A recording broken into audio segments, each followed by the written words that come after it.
Mahalnya harga beras di pasaran membuat ribuan warga yang didominasi emak-emak rela mengantri sejak pagi di kantor Kelurahan Lewi Gajah, Cimahi, Jawa Barat demi mendapatkan bantuan beras 10 kg. Tak hanya itu, lansia emak-emak juga membawa serta anak-anaknya. Inilah ribuan warga Kelurahan Lewi Gajah, Kota Cimahi yang didominasi oleh emak-emak rela berdesakan sejak pagi untuk mendapatkan bantuan cadangan pangan dari pemerintah pusat berupa beras 10 kg.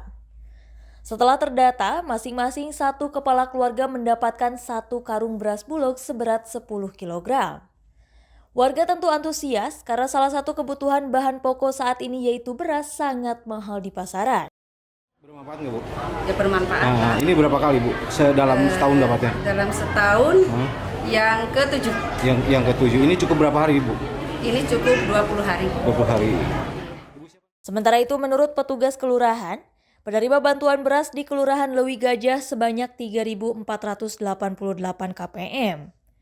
Bantuan cadangan pangan ini diharapkan dapat meringankan beban masyarakat di tengah tingginya harga pokok masyarakat. KPM itu apa, Pak? Keluarga penerima sejahtera. Ini jumlahnya berapa, Pak? Jumlahnya totalnya 3.488. 3.488. Ini warga dapat berapa ini, Pak? Berapa kilo, Pak? Ini 10 kilo. 10 kilo. Ini dibagikan berapa lama, Pak? Ini mulai 3 hari. Ini artinya terakhir hari ini? Ini yang pertama, hari sampai hari Sabtu. Untuk mendapatkan bantuan cadangan pangan dari pemerintah pusat, warga hanya membawa fotokopi kartu keluarga dan KTP elektronik. Bantuan beras gratis ini sangat membantu warga di tengah mahalnya harga beras di pasaran. Dari Cimahi, Jawa Barat, Agus Kusmayadi melaporkan.